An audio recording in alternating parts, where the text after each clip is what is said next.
Que prévoit le PAG pour la sécurité des personnes et des biens et la défense du territoire national? Deux réformes majeures voient le jour. La création du Conseil national de sécurité et de défense.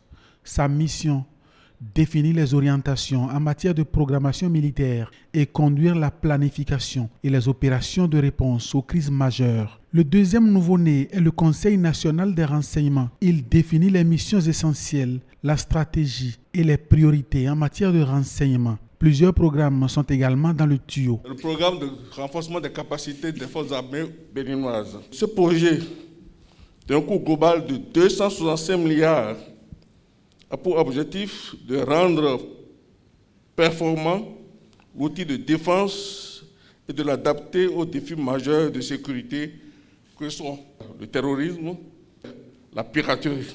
Il y a donc une bascule à faire, bascule de la guerre conventionnelle au conflit asymétrique, tel que l'impose l'extrémisme violent. Première implication de ce changement majeur, un nouveau système de maillage du territoire national qui permet de répondre brutalement, férocement, efficacement et avec précision aux questions que pose l'extrémisme violent et la piraterie maritime. Un autre projet important, celui du soutien sanitaire aux militaires en campagne. Le militaire qui va au front peut être blessé. Pour sa vie, son moral et celui de la troupe, il faut qu'il soit pris en charge correctement.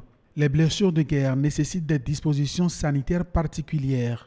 Le PAG2 prévoit également l'optimisation des opérations militaires extérieures pour plus d'efficacité, d'efficience et de rayonnement du système de défense du Bénin. Voilà pour la défense du territoire national.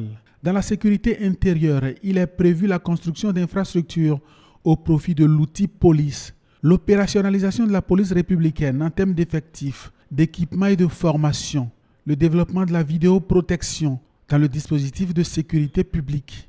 Au niveau des frontières, les prévisions vont dans le sens du relèvement du niveau de vie des populations afin de renforcer chez elles le sentiment d'appartenance à la nation béninoise. En matière de secours, le Groupement national des sapeurs-pompiers et l'Agence nationale de protection civile seront davantage rapprochés des populations par de nouvelles dispositions particulières. La dématérialisation continuera en ce qui concerne la gestion du registre de la population.